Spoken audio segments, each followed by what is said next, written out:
A young banker is sent to prison for the murder of his wife and her lover. But according to him, he was punished for a crime he didn't commit because he didn't kill anyone. Yet, he still ends up behind bars, forced to live a life of imprisonment. However, he adjusts to this prison life so well that it no longer feels like imprisonment. But even that well-managed life comes under threat when some people inside the prison try to ruin it. He then decides, if life in here isn't safe, he must find a way to break free. How did he outsmart them all and escape the prison? To know that, you'll have to watch the full video. I'm talking about the legendary masterpiece movie, The Shawshank Redemption. This film holds the highest rating on IMDb to this day. So, without wasting any more time, let's jump into today's movie explanation. It was the year 1947. In Portland, USA, the Vice President of National Bank, Andy Dufresne, was on trial in court. He was accused of murdering his wife and her lover. The prosecution lawyer presented evidence after evidence against Andy, but Andy kept denying each of them. He had found out quite some time ago that his wife was having an affair. So one night, following her, he reached her lover's house. Heartbroken and betrayed, Andy was drowning in depression. He sat in his car and kept drinking bottle after bottle of alcohol. In his hand was a .38 caliber revolver. At that moment, he wanted to blow away both his wife and her lover. But Andy didn't go through with it. He returned home, and on his way back, he threw the revolver into a river. Even though Andy didn't kill his wife, the very next morning, their dead bodies were found in that same apartment. Both were shot multiple times, a total of 8 bullets. Naturally, all suspicion fell on Andy, and no matter how many times he denied the murder in court, the prosecution kept shutting him down. They argued, if Andy had really thrown the gun into the river and gone home, then who killed his wife and her lover? The court assumed Andy was lying, and eventually he was sentenced to 2 consecutive life sentences for double murder. After that, Andy was transferred to the largest prison in Portland at that time, Shawshank. There, he met another inmate named Ellis Boyd, nicknamed Red. Red had been serving a life sentence for smuggling counterfeit currency years ago. Over time, he was called in multiple times for parole hearings. These reviews were part of the prison system's process to reconsider sentences based on good behavior. But every single time, Red told the board that he had reformed, his parole request was rejected. And that's why Red remained stuck in Shawshank prison. Still, even though he couldn't get out, life inside wasn't too bad for him. After all, it was an American prison. There was decent space and structure for inmates. Plus, Red had connections, and he regularly arranged items from the outside for other prisoners. In a way, he had set up a business inside the prison walls. Now, when Andy was first brought into the prison, his face looked completely devastated, like he might burst into tears at any moment. Red and the other inmates even placed bets among themselves about which new guy would break down crying that night. As part of the routine, all new prisoners were first taken to meet Warden Norton. The warden told them that his prison had one strict rule: no one will ever stray from God. So each inmate was handed a Bible and told they would gradually learn the rest of the prison rules. The warden also introduced them to the head of the prison guards, Captain Hadley. Hadley was cruel and violent by nature. Beating up inmates brutally, even without reason, was just part of his daily routine. After this formal introduction, the new inmates were given a shower and then taken to their cells. Meanwhile, the older prisoners were already in their own cells. During the day, inmates were allowed to walk around like free men, but at night, they were locked in isolated cells. And that first night was always the hardest for new inmates. That night, one overweight man began crying right after the lights went out. The older inmates started mocking him. The noise drew the attention of Captain Hadley, who ordered him to shut up. But the man didn't listen. So Hadley lost it. He beat the man mercilessly and left him lying bloodied on the floor. Everyone who witnessed it sat frozen in fear. They had just received a brutal introduction to what prison life was really like. The next morning, after roll call, the inmates were served breakfast. While eating the mushy oatmeal, Andy found a worm wriggling inside his bowl. Disgusted, he was about to throw it away, but an old librarian named Brooks asked for it. He fed it to his pet bird, which he kept secretly in his coat pocket. The prisoners were seated at long dining tables in the massive prison hall. Among them was a man named Haywood. While Haywood was chatting with a friend about another injured inmate, Andy suddenly asked for the name of that inmate. But Haywood snapped at him harshly for even asking. It was clear the people inside were far from friendly, so Andy stopped speaking to anyone altogether. One day, while showering, a dangerous gang called the Sisters approached Andy. Their leader, Boggs Diamond, tried to talk to him. This gang was notorious for regularly assaulting inmates, but Andy wasn't scared. He ignored them and walked away. From that point, he mostly kept to himself, doing his assigned prison duties without complaining or talking much. One afternoon, during recreation time in the prison yard, Andy finally approached Red for the first time. Andy knew that Red had a reputation. He could get almost anything from the outside using his connections. So Andy requested a small tool called a rock hammer. At first, Red assumed this rock hammer was a big, dangerous tool. He thought Andy might use it to smash someone's head, or perhaps to dig through the prison wall to escape. But Andy calmly explained that once Red saw it, he'd understand. It wasn't meant for violence. The tool was actually for carving small stones into miniature sculptures. Hearing that, Red agreed to get it for $10. A few days later, using his secret network, Red managed to deliver the tiny hammer to Andy. From that day, Andy and Red started building a real bond. But it seemed happiness wasn't destined to last for Andy. The gang he had ignored, the Sisters, hadn't forgotten him. Their leader, Boggs, was furious that Andy kept rejecting him. One day while Andy was working, Boggs and his gang ambushed him. They beat him up severely and left him injured on the floor. Andy was beaten so badly that he had to be taken to the prison hospital for treatment. But even after such a brutal attack, he never told anyone who had done it to him. Still, keeping quiet didn't spare him. For 2 straight years, the Sisters gang continued tormenting him. Whenever they found a chance, they would attack and torture him in inhumane ways. And despite enduring so much, Andy never informed any guards about it. 2 years passed in prison life, and then one day, Andy got a rare opportunity to go outside. A group of inmates was selected to repair the roof of a license plate factory in Portland. Volunteers were chosen from Shawshank, and excited to breathe some fresh air, Andy, Red, and about 100 others joined in. Just to feel the free air, they kept working hard on the rooftop under the burning sun. While they were working, they overheard Captain Hadley talking to another guard. He had inherited $35,000 from his late brother, but couldn't claim the full amount due to heavy taxes. Hearing this, Andy suddenly walked straight toward Hadley. Red and the others were shocked.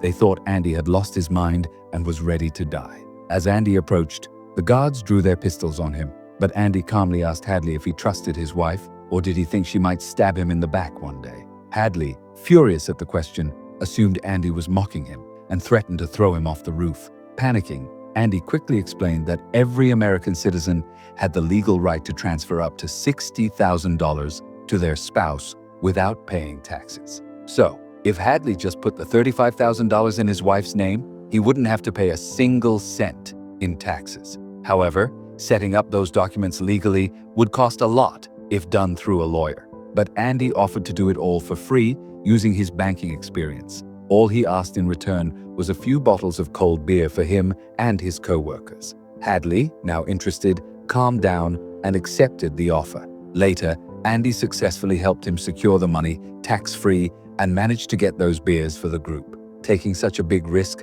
just so the others could enjoy a few beers, Andy won everyone's respect. Even Haywood, who once hated him, became his fan. Time kept passing, and Andy's bond with Red grew stronger. Andy had a passion for chess, but there were no chess pieces in prison. So he decided to make his own using stones, shaping them with his rock hammer. However, the stones around the prison yard weren't the right kind. That's when Red came up with a plan to find suitable rocks for him. Later, we see that inmates even had access to movies. During one such movie night, Andy asked Red to get him a poster of Rita Hayworth, the actress from the film.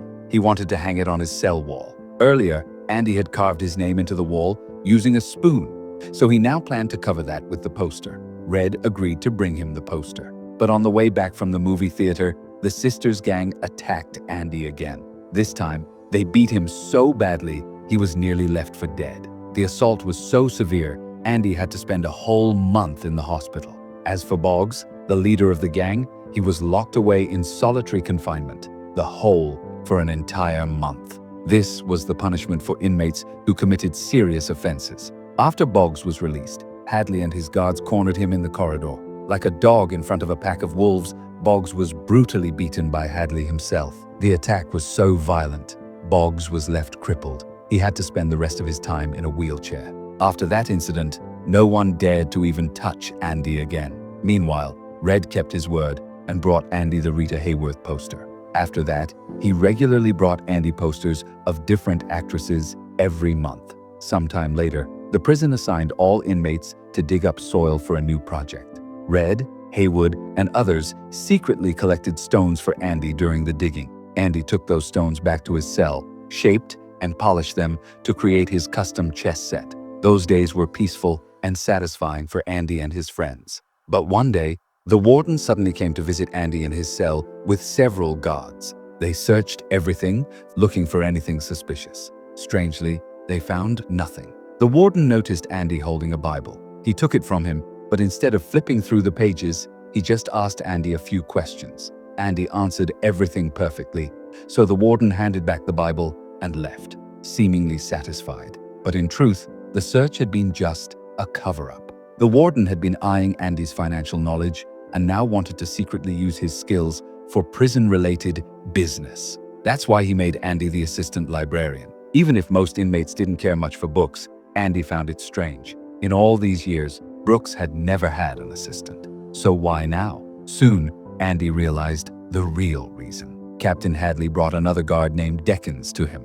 They wanted Andy to prepare legal documents to set up a college education fund for Deckens' son. After Andy helped them, other guards also started bringing their financial paperwork to him. Even the warden began seeking Andy's help to reduce his taxes. Eventually, Andy was given responsibility for managing how to save money from the prison's annual budget. Thus, Andy became the unofficial banker of Shawshank. To help with the growing workload, Red was assigned as his assistant. At this point, life inside had become more bearable. Andy and Red were in a relatively good place. Along with managing all these financial tasks, Andy was also trying to upgrade the prison library. He proposed bringing in more new books, but when he requested this from the warden shut him down, saying there was no room in the prison budget for that.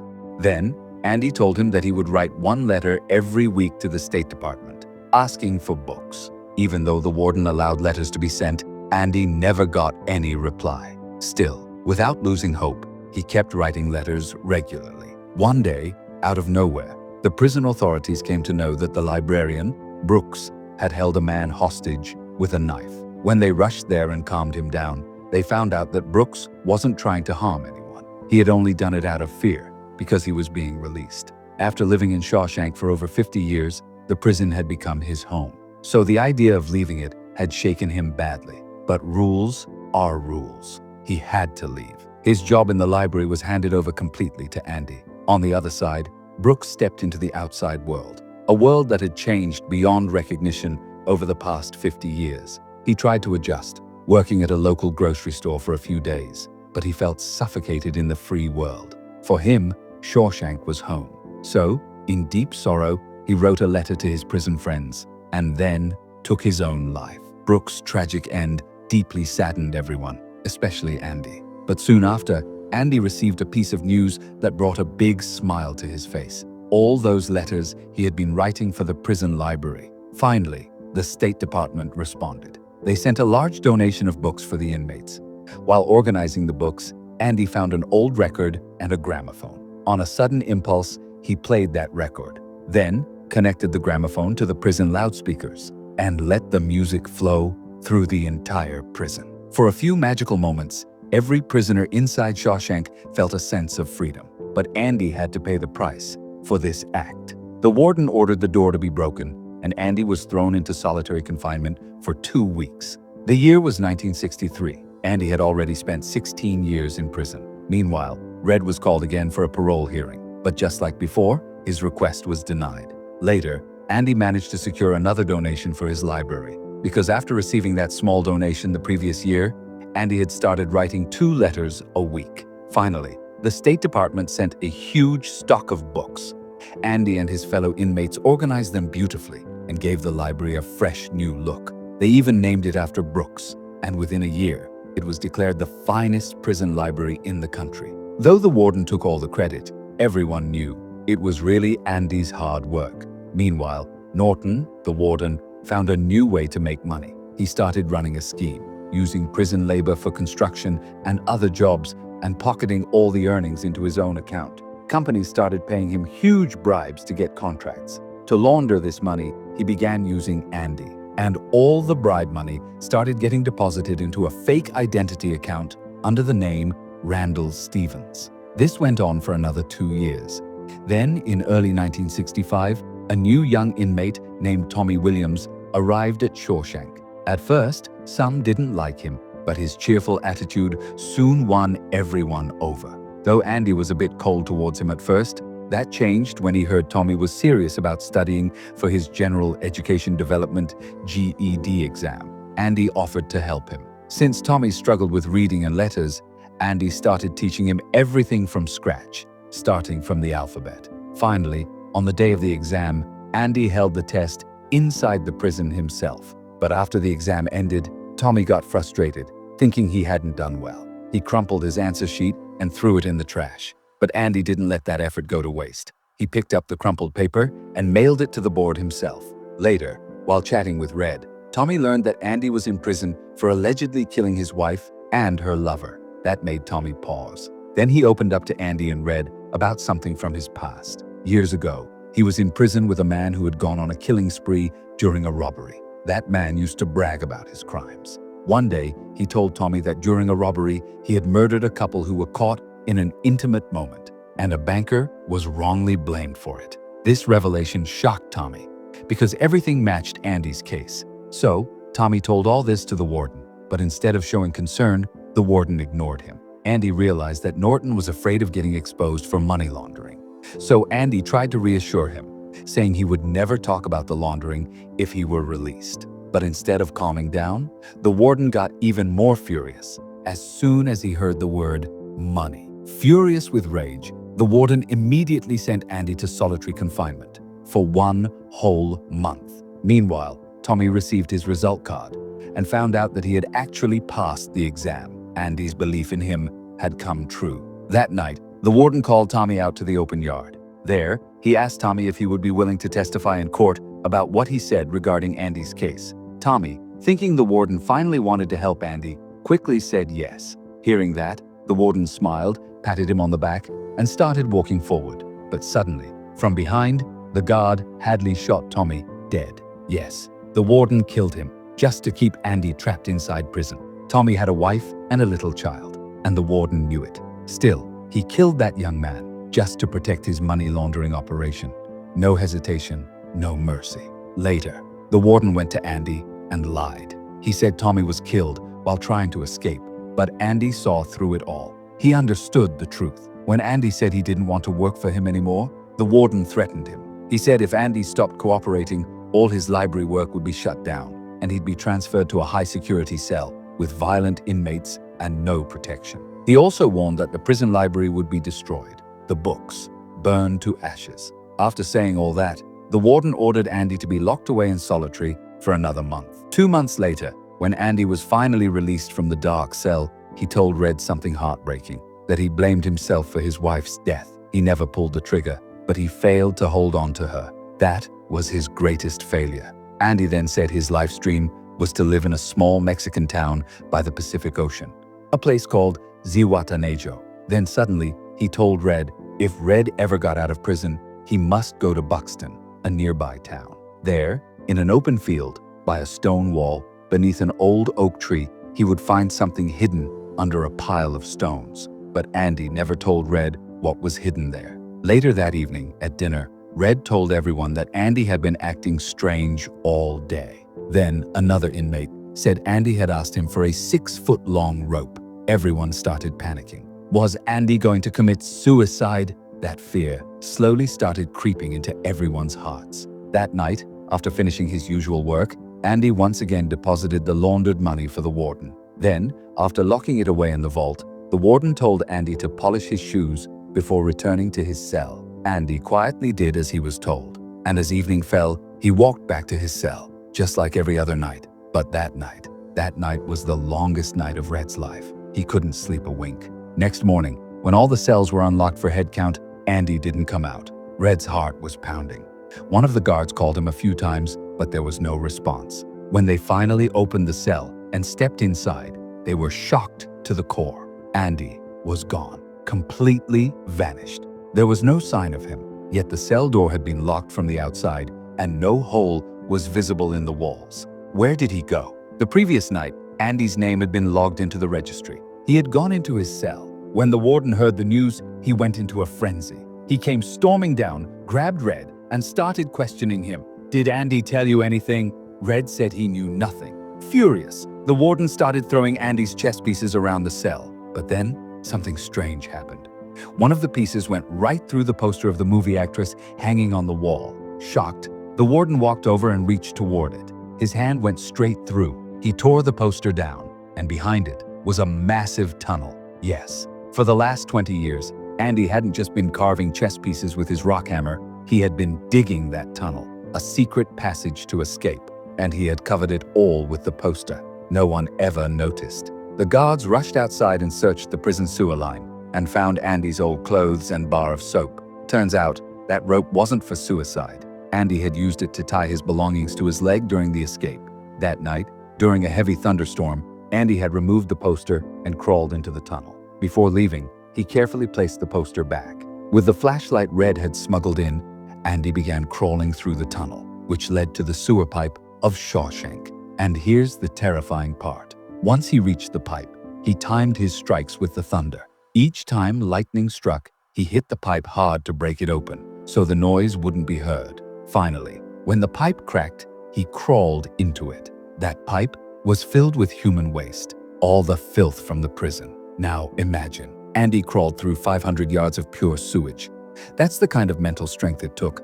But despite being covered in the filth of others, Andy finally came out the other end, free. And as the rain poured down, he stood in the open, arms stretched wide, eyes closed, feeling the pure bliss of liberation. After cleaning himself up, Andy headed to the bank the next morning. For years, all the money that Warden Norton had been embezzling had gone into an account under the name Randall Stevens, a completely fake identity created by Andy himself.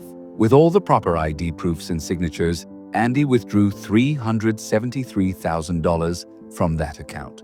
After withdrawing the money, Andy handed over all the documents related to the money laundering and Tommy's murder to the bank employees. He asked them to mail it to the editorial office of a magazine called The Bugle Girl. The next morning, the front page of the magazine exploded with the headline exposing Shawshank Prison's corruption and the murder of innocent Tommy. As the news spread, police arrived at the prison and arrested Hadley and others involved. Hadley, who once treated prisoners worse than dogs, now looked like a helpless stray himself. Norton, upon reading the newspaper, rushed to check his vault. All he found was Andy's Bible and an empty file folder. Opening the Bible, he saw that the inside pages had been cut out perfectly to hide Andy's rock hammer, which had been hidden there all along. No one had ever noticed. Soon after, police arrived at Norton's office to arrest him, but Norton had no intention of being taken alive. Just before the police broke through the door, he pulled out a gun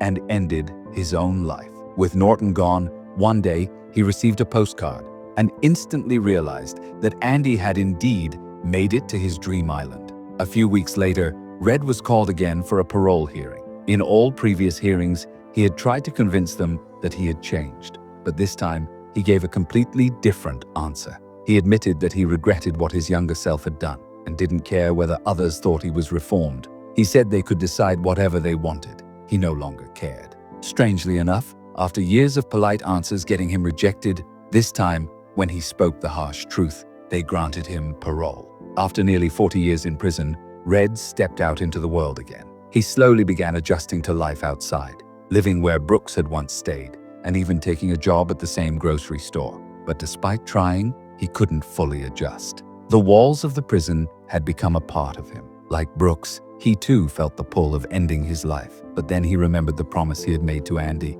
to go to the oak tree in Buxton.